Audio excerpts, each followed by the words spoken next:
Oke, masih ada ya anak-anak?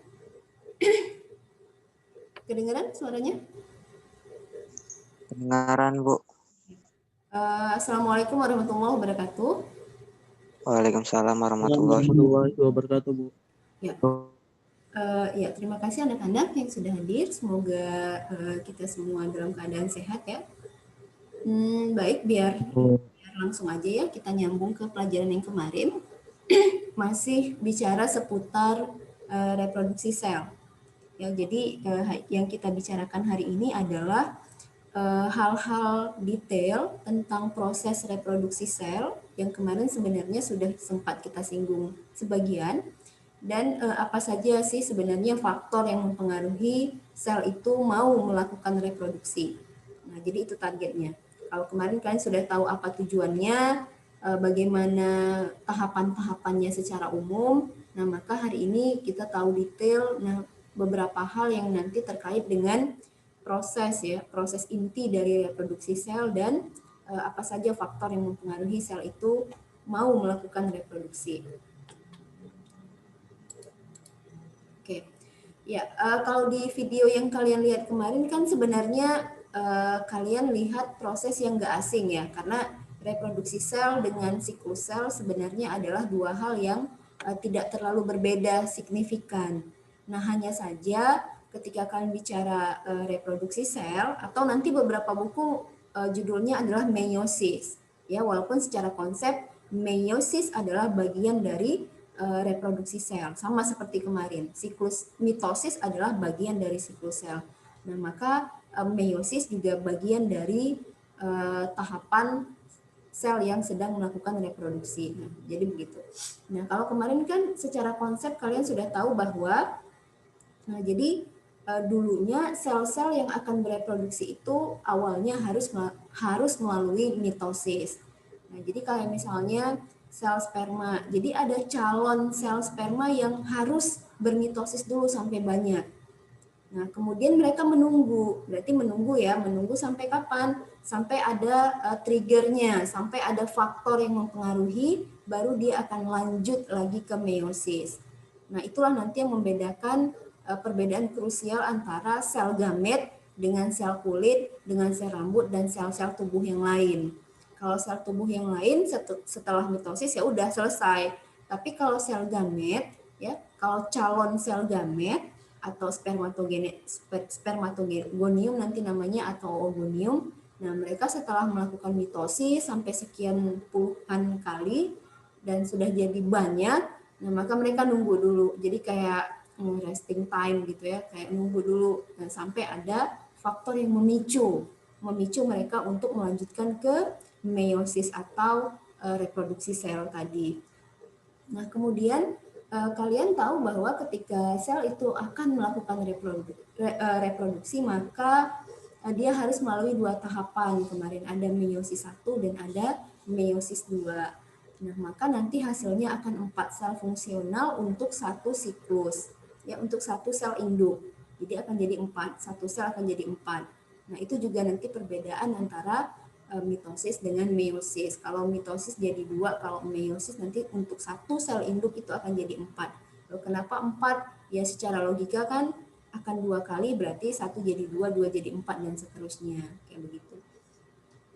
Nah, maka yang mau ditekankan sekali di meiosis ini adalah di crossing over. Ya, kemarin terjadi di apakah itu terjadi di profase 1 ya kemarin ya. Nah, crossing over. Jadi ketika ada dua kromosom homolog ya, yang ukurannya sama, bentuknya sama, mengandung gen yang sama, ya, berdekatan, melakukan sinapsis, berhimpitan, nah, maka mereka akan bertukar lengan. Ya, itulah yang namanya crossing over. Nah, sampai akhirnya yang merah ke bagian yang kuning ke bagian yang merah sedikit. Nah, maka ketika selesai meiosis 1, kan meiosis 1 membagi dua kromosom ya, membagi kromosom yang homolog. Jadi akan kepisah. Ini kan awalnya homolog, sama, barengan terus. Nah, maka setelah selesai meiosis 1, mereka harus dipisahkan yang homolog. Nah, ketika meiosis 2, yang dipisahkan bukan lagi kromosom, tapi kromatid sister. Jadi ini yang dibelah jadi 2. Nah, maka secara otomatis hasil dari meiosis 2 nanti akan kebagi menjadi 4 buah sel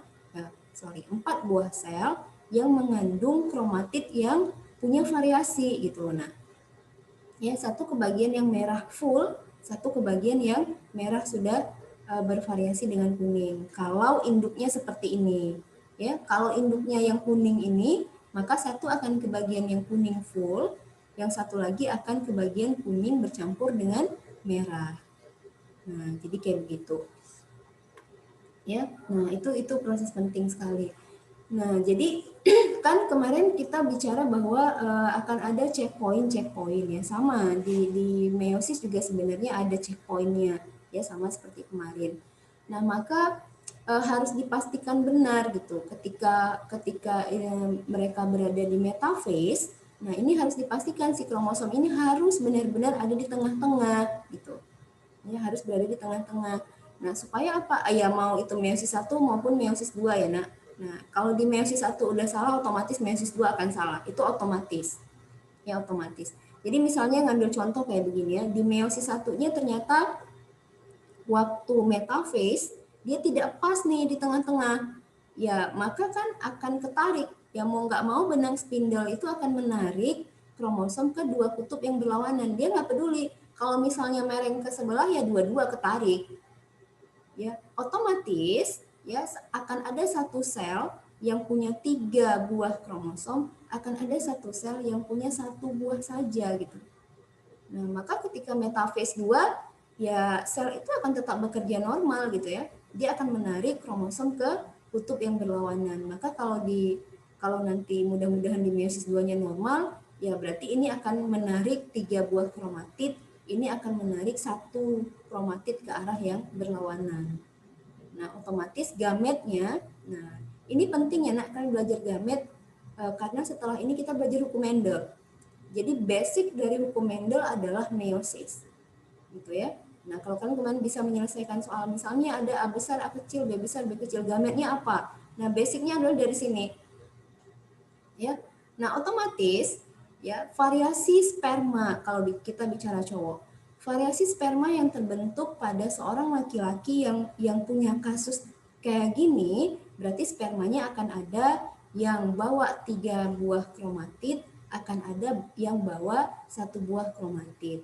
Berarti kalau 3 buah kan harusnya sperma normal itu kan bawanya N ya, maka ini rumusnya jadi N tambah 1 dan N kurang 1 gitu.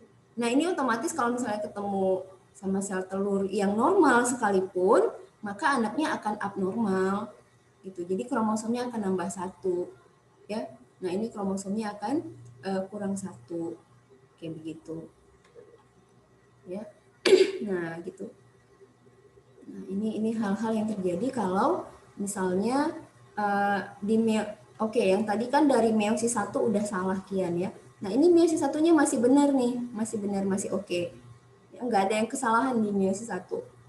Jadi kesalahan itu bisa saja terjadi di meiosis 1 atau di meiosis 2. Nah, kalau di meiosis 2 ya sama kejadiannya.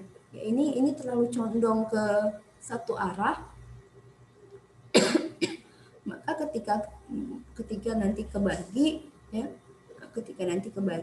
maka dia nggak akan adil gitu, akan ada yang bertambah 1 berkurang 1. Ya syukur-syukur kalau misalnya ini normal ya, nah, ini normal, maka normalnya adalah begini gitu. Jadi cacat pada individu, pada seorang janin, pada seorang bayi, nah itu terjadi karena gamet orang tuanya cacat. Nah, jadi kalau misalnya ditanya begini ya, nah ini nanti korelasinya ke hukum Mendel, pewarisan sifat. Apa yang menyebabkan seorang anak itu Down syndrome? Otomatis sel gamet mama atau ayahnya itu sudah cacat. Nah, jadi kalau misalnya ada salah satu saja, nah sel gamet yang cacat, maka akan berpeluang ya anaknya akan cacat. Besar sekali peluang anaknya akan cacat. Ya kan secara logika kita berpikir ini hanya dari satu sel. Kan masih banyak calon-calon sel sperma yang lain gitu. Mudah-mudahan saja yang membuahi adalah calon sel sperma yang berasal dari calon yang normal gitu. Nah, gitu. Jadi ketika laki-laki ejakulasi, sekali ejakulasi dia bisa mengeluarkan 200 juta sel sperma. Nah, dari 200 juta itu pasti variasi. Ya, mungkin saja dari 200 juta itu akan ada yang N+1, N+1. Ya mungkin juga ada yang normal gitu. Nah, maka kalau misalnya yang berhasil membuahi adalah yang N+1 atau N+1, ya otomatis anaknya akan mengalami kelebihan atau kekurangan kromosom gitu. Nah, jadi itu asal muasal kenapa anak bisa lahir seorang anak Down syndrome. Nah, kenapa bisa lahir anak yang punya kromosom lebih 1, kurang 1, lebih 2, kurang 2, kayak gitu. Nah, itu berasal dari kesalahan pada saat pembentukan gamet orang tuanya. Nah, berarti kesalahan pada saat pembentukan gamet, jika gamet ini yang nantinya berhasil membuahi sel telur, maka sudah dipastikan anaknya cacat. Cacatnya seluruh sel ya nak, karena kan dia berawal dari zigot. Nah, kita ambil contoh misalnya yang berhasil membuahi adalah yang N+1. Ini berarti kan kelebihan 1. Nah, berarti kromosom dia itu 24. Harusnya normalnya kan 23 ya. 23 karena setengah dari 46, berarti 23 kalau kita bicara manusia. 24 ketemu sama sel telur yang jumlahnya normal 23, berarti kromosom anaknya zigotnya adalah 47. Kalau zigotnya 47 ya berarti kalau dia membelah jadi 2 jadi 8, 100, 2000 sel jadi embrio ya berarti seluruh selnya jumlahnya 47. Maka anak Down syndrome, nah keseluruhan dari selnya dari ujung rambutnya sampai ujung kukunya jumlah kromosomnya sudah 47. Nah, kayak gitu. Nah, maka Ibu ulangi sekali lagi, cacat pada gamet ya, yang berhasil membuahi sel gamet lainnya sekalipun gamet itu normal, ya, gamet lainnya itu normal, maka sudah dipastikan anaknya cacat. Tapi kalau yang cacat adalah sel tubuh, misalnya dia nggak punya lengan, atau matanya buta, atau dia nggak punya kaki. Nah, ada tidak kemungkinan anaknya juga akan cacat, nggak punya tangan misalnya? Ya nggak ngaruh, nah. Ya nggak ngaruh. Ya kalau bicara kemungkinan tetap ada ya. Nah, tapi logika berpikirnya begini ya, terbentuknya zigot itu bukan dari sel tangan, gitu. Tapi terbentuknya zigot adalah dari sel gamet. Jadi nggak masalah kalau tangannya cacat, bibirnya cacat, sumbing, matanya juling misalnya, atau kakinya tidak ada. Ya ketika dia punya bayi akan normal, ya normal karena nggak bermasalah gametnya gitu. Ya, jadi cacat yang diwariskan itu terjadi kalau gametnya cacat. Nah, maka kalian lihat ya, ucok baba itu secara sel somatisnya kan tidak berkembang ya. Ya artinya dia pendek gitu, kerdil. Nah, ketika punya anak normal ya normal gitu. Berarti sel gamet si ucok baba itu nggak bermasalah. Yang bermasalah adalah sel tubuhnya ya yang tidak mengalami perkembangan dengan baik karena masalah hormonal dan sebagainya. Nah, jadi hal-hal yang kayak begitu. Nah, kira-kira sampai di sini ada yang mau ditanyakan, Nak? Saya, Miss. Ya, Abdi, Miss. ya silakan. Ini, Miss.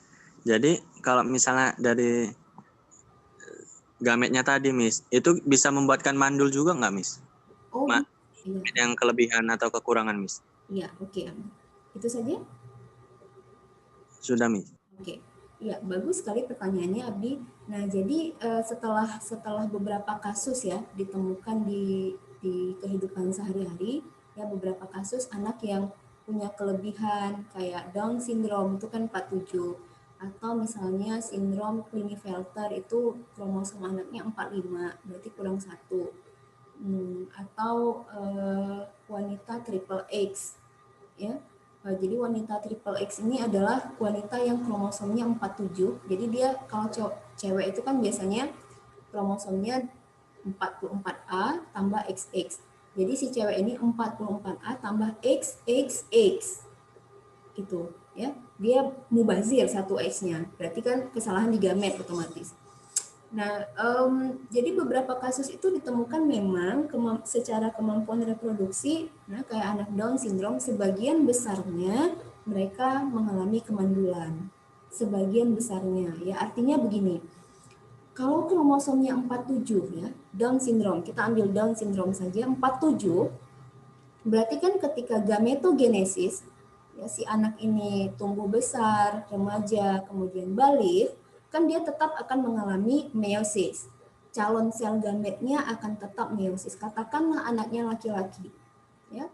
Nah, ketika 47 kan harus dibagi dua, itu kan konsep meiosis. Itu konsep dari reproduksi sel. Jadi jumlah kromosomnya akan setengah dari jumlah kromosom induknya, calon selnya gitu. Kalau 47 kita bagi dua, ya nggak mungkin hasilnya 23,5. Nah, otomatis akan ada sel gamet yang bawa 24, ya hasil akhirnya akan ada sel gamet yang bawa 23. Nah, berarti kan sebenarnya secara peluang anak Down syndrome masih mungkin punya anak. Kenapa? Karena ada dari gametnya yang bawa 23, yang normal, yang N. Nah, tapi mungkin secara ini ya, secara ilmiahnya diteliti oleh para ilmuwan dari beberapa kasus yang terjadi, ya, Down syndrome ini sebagian besarnya mungkin mewarisi gamet yang jumlahnya 24 gitu. Nah, maka apapun cerita ya kalau 24 nanti dia membuahi sel telur lagi, ya anaknya Down syndrome lagi. Nah, dan biasanya setelah dilihat-lihat ternyata secara kemampuan reproduksi, nah mereka adalah orang-orang yang steril gitu, ya, yang tidak mampu menghasilkan keturunan dari beberapa kasus yang ditemukan. Tapi peluang mereka punya anak ada tidak? Ada, ya, karena diingat 47 ketika dibagi dua masih ada sel gamet yang bawa 23. Jadi kayak begitu. Nah, kenapa para ilmuwan, kalau kalian baca buku mungkin ya, di buku paket itu, ciri-ciri anak Down syndrome, mentalnya di bawah rata-rata, kemudian IQ-nya juga rendah, ciri yang terakhir biasanya itu mandul, kayak gitu. Dari mana tahu mandulnya? Setelah terjadi itu, setelah ada beberapa kasus Down syndrome, kemudian dilihat, loh kenapa anak Down syndrome ini kok nggak punya anak sekalipun menikah? Oh ternyata sebagian besar mereka adalah mandul. Nah kayak begitu Abdi. Kira-kira gimana tanggapannya? Bu, saya mau nanya, Bu. Iya silahkan. Eh, Mungkin nggak, Bu, buat menghindari yang namanya kesalahan dari ini, Bu? Metogenesis. Ya, Ya, ya itu mitogenesis. ya itu saja Amri. Iya, Bu, itu saja, Bu. Oke, ya. Ibu senang ya hal-hal kayak gini ya. Artinya kalian sudah bisa melihat peluang ke depan. Mungkin tidak dihindari, sangat mungkin. Karena ketika kasus Down syndrome terjadi ketika ada wanita triple X, ya mungkin biar kalian tahu sedikit ya, wanita triple X itu adalah wanita yang secara fisikly sangat cantik. Tapi secara IQ dan kecerdasan mereka biasanya di bawah rata-rata. Nah, maka biasanya wanita triple X inilah yang menjadi korban simpanan ya laki-laki hidung belang yang biasanya jadi pekerja seks komersil, yang biasanya jadi model tapi yang model yang nggak benar kayak gitu. Nah, jadi ada efeknya ketika kelebihan kromosom itu. Nah, mungkin tidak itu diatasi, sangat mungkin. Nah, jadi orang di luar itu ketika hamil, nah biasanya mereka tuh ngecek ya, melakukan pengecekan kehamilan sampai mereka bisa melihat komposisi kromosom anaknya. Nah, jadi kalau misalnya anaknya, ini kata dokternya ya, ini anakmu ini kalau lahir itu bakal kena sindrom Jacob. Nah, jadi Jacob itu sindrom kelebihan juga, ya, anaknya cowok tapi X, Y, Y. Jadi Y-nya ada 2 biji, gitu ya. Nah, Y-nya ada 2 biji, berarti kesalahan pada saat gametogenesis juga. Itu biasanya anak kalau lahir nanti anak tipikalnya akan jadi cowok yang tinggi besar kayak kriminal, ya, kayak kriminal. Jadi nanti dia akan nanya ke dokternya, ini mau diapain, ini mau dilanjutkan nggak kehamilannya, atau mau diatasi. Nah bisa. Jadi sekarang tuh udah banyak sebenarnya teknik supaya memperbaiki, bahkan kesalahan gen saja bisa diperbaiki sekarang ya dengan metode yang terbaru yang kemarin ditunjukkan ke kalian. Itu sudah ada CRISPR-9 yang kemarin itu. Nah, itu juga untuk menggunting-gunting DNA spesifik yang kita tidak inginkan dan yang kita inginkan. Jadi intinya itu untuk menggunting secara spesifik. Nah, apalagi memindahkan. Gen saja sudah bisa dibaca gitu ya, dirunut mana yang harus dibuang, mana yang harus disisip. Nah, apalagi bentuknya sudah kromosom. Nah, itu mungkin sekali. Tapi untuk teknisnya, nah untuk pelaksanaan teknisnya pasti ya kita harus belajar lagi. Dan di Indonesia untuk hal-hal yang kayak gitu belum berkembang dengan baik. Mungkin kalian kalau mulai tertarik dengan hal-hal yang gini, ya nanti S2-nya keluar. Karena di luar ini jadi proyek penelitian yang digandrungi banyak orang gitu, ya, apalagi masalah genetis, masalah utak-atik gen dan sebagainya. Itu mungkin sekali, Andri. Bu, saya juga mau nanya sekali lagi, Bu. Boleh kan, Bu? Ya, silakan. Kalau misalnya mungkin nggak, Bu, terjadi sampai dua kali kasus kayak gini kepada misalnya kena di saya gitu kan, Bu. Sampai 2 kali kesalahan gametogenesis. Di pertama saya kena, terus saya sama bini saya memilih buat gugurkan si anak. Ya. Terus di kedua lagi saya juga kena masalah ini juga. Di anak yang kedua maksudnya? Iya, Miss. Mungkin nggak? Mungkin saja, mungkin. Nah, tergantung dari triggernya, ya. Nah, tergantung dari trigger, nanti tergantung dari faktor-faktor yang nanti akan mempengaruhi proses ini. Mungkin sekali, karena sel ini kan sifatnya menerima growth factor, yang menerima trigger yang kita berikan dari luar. Nah, maka ketika trigger negatifnya nanti lebih banyak, maka kecenderungan untuk salah juga lebih besar. Jadi kayak anak yang sebenarnya dia mau belajar, tapi karena orang tuanya terus marahi dia, dimarahi terus, nah akhirnya dia jadi malas gitu. Sama dengan sel-sel itu juga akan merespon apapun rangsangan yang kita berikan, apakah itu rangsangan dari luar ataupun rangsangan dari dalam. Jadi kesalahan-kesalahan yang terjadi pada kehamilan pertama, kehamilan kedua, dan seterusnya, nah itu juga dipengaruhi oleh growth factor. Makanya nanti kita juga bahas apa saja yang mempengaruhi sel ini melakukan reproduksi. Ada satu kasus tuh ya, dia orang Indonesia sebenarnya, dia orang Indonesia. Nanti kalian bisa lihat di Instagram, yang sekarang tinggal di salah satu negara bagian di Amerika. Jadi dia punya anak pertama itu cacat. Jadi semacam secara fisiknya anaknya tidak sempurna gitu ya. Aneh aja tampilan wajahnya. Tapi ketika dia punya anak kedua, dia kemarin tuh punya anak kedua, itu bagus, maksudnya tidak ada kesalahan, sempurna ya. Kayak bayi pada umumnya, nggak ada masalah.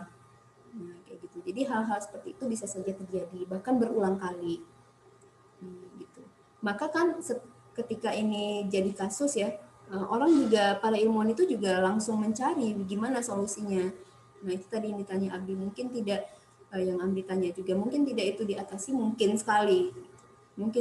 Maka mulailah orang teknik menciptakan alat, orang biologi mulai berpikir bagaimana cara mengambil gen itu dari dalam sel yang ukurannya sangat mikro.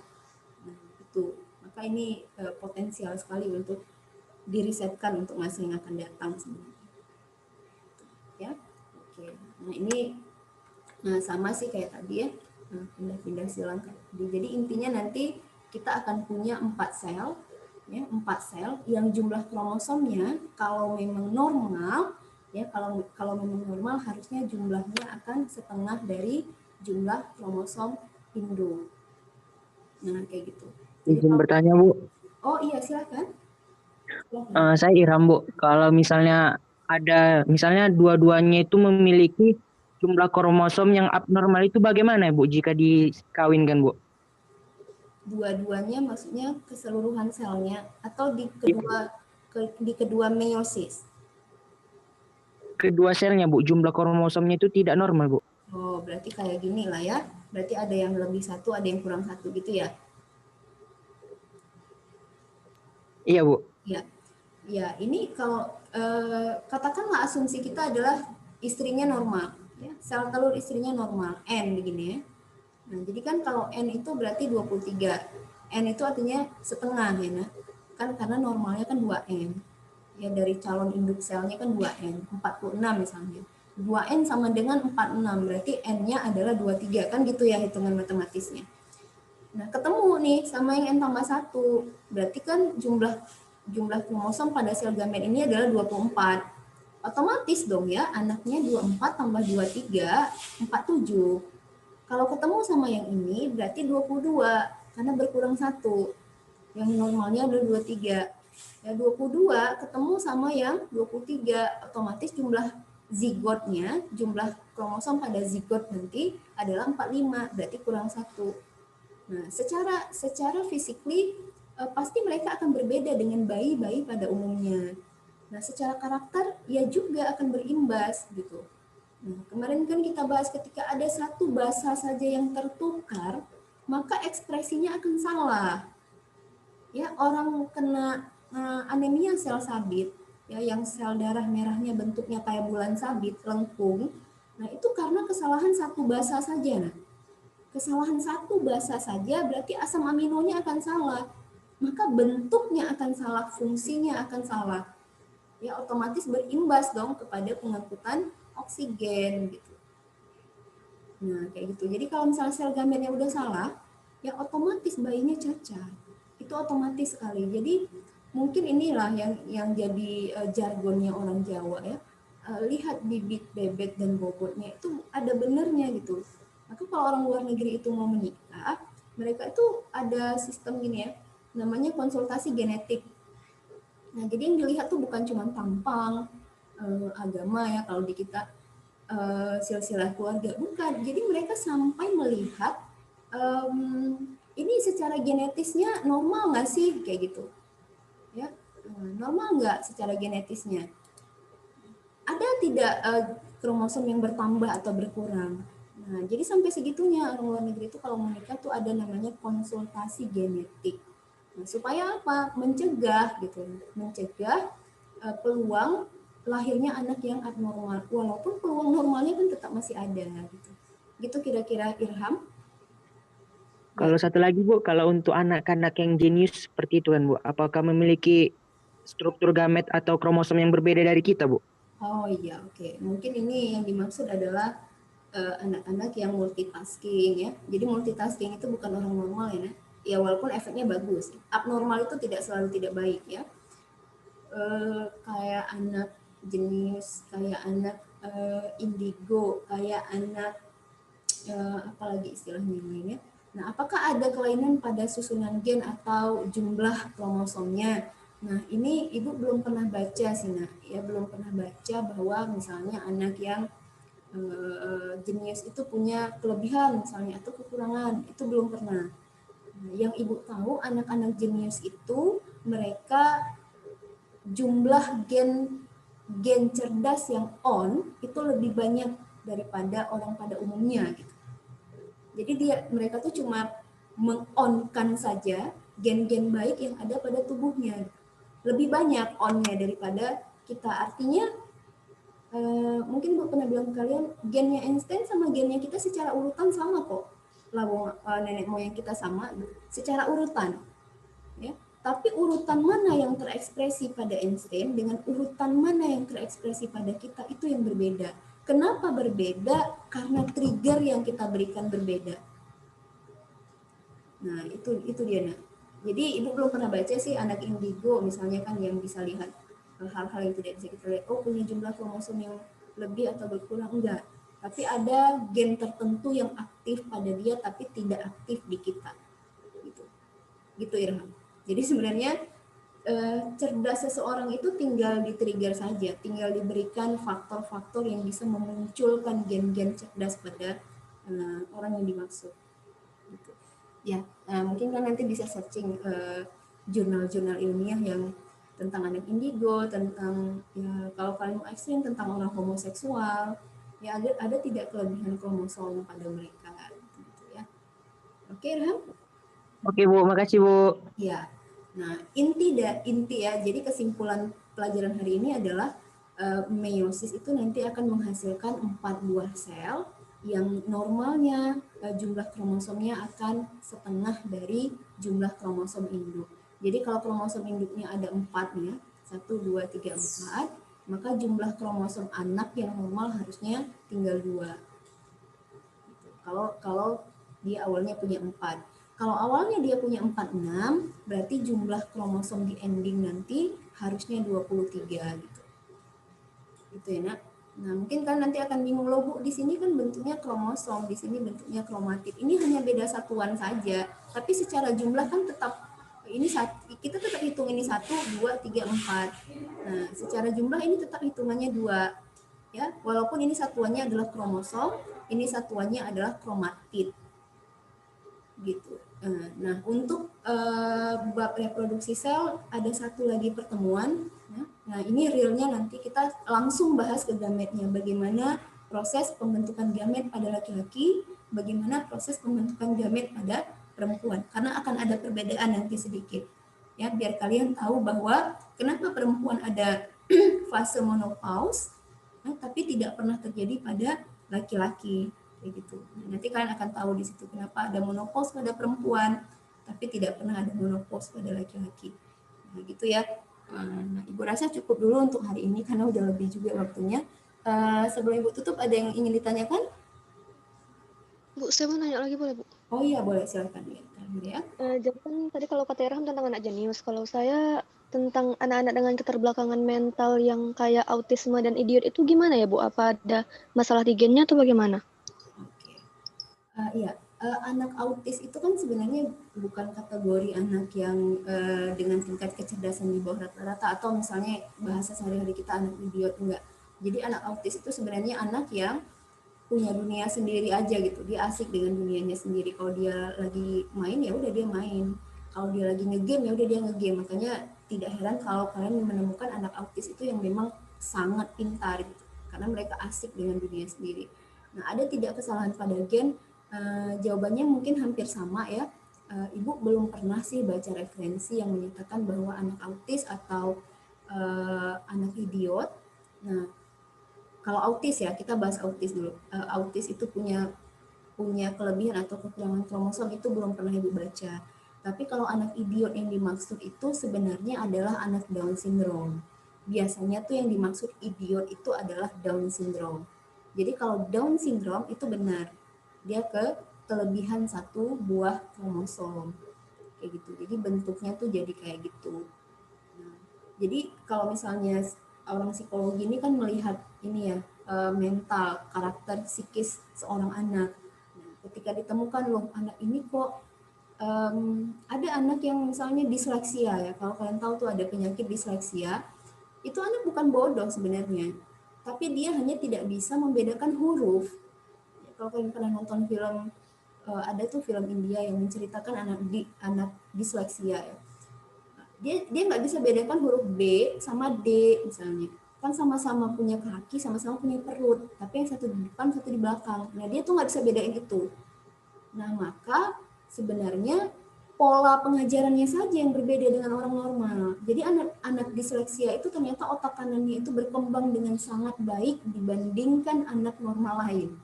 Maka mengajari dia harus dengan warna-warna, harus dengan nyanyian, gitu. Jadi pola pengajaran sih.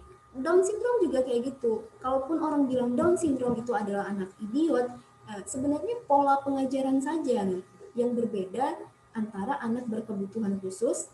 Ya, kalau kalian tertarik dengan dunia pendidikan yang ekstrim ya, anak berkebutuhan khusus itu hanya perlu diajari dengan teknik berbeda. Bukan nggak bisa. Mereka bisa kok belajar aljabar, algoritma, bisa. Nah, tapi pola pengajarannya saja yang berbeda dibandingkan dengan anak-anak yang normal gitu. Gitu ya Manda kira-kira. Ya, kalau kalian tertarik, kalian bisa ini sih sebenarnya buka banyak jurnal itu tentang autis, tentang homoseksual, tentang anak-anak disleksia gitu. Nah, mungkin itu bisa jadi salah satu referensi. Nah, karena Ibu punya teman, dia adalah guru berkebutuhan khusus, anak berkebutuhan khusus, ABK ya. Nah, itu seru sebenarnya. Karena anak berkebutuhan khusus di Olimpiade juga mereka punya jalur sendiri loh. Ya, di O2SN juga ada kan untuk anak berkebutuhan khusus. Jadi sebenarnya mereka diakui kok. Ya, hanya budaya kita saja yang mendiskreditkan mereka, menyatakan bahwa mereka itu idiot atau yang lain-lain. Itu hanya budaya. Nah, mereka cuma butuh penerimaan saja oleh lingkungan dan mereka diajari dengan pola yang berbeda. Nah, kira-kira gitu ya, Manda? Thank you, Bu. Ya, Ibu rasa cukup dulu ya. Memang kalau ngebahas ini bakalan seru, ya. Berdoa saja semoga kita bisa cepat tatap muka, ya. Semoga lebih banyak interaksi yang kita bisa ciptakan selama pembelajaran. Ya, terima kasih Ibu ucapkan untuk anak-anak yang hari ini sudah sangat aktif sekali ya. Ibu masih menerima pertanyaan-pertanyaan di luar forum ini. Ya, terima kasih. Ibu tutup dengan Assalamualaikum warahmatullahi wabarakatuh. Waalaikumsalam. Waalaikumsalam warahmatullahi wabarakatuh. Terima Terima kasih, Bu. kasih, Bu. Oke.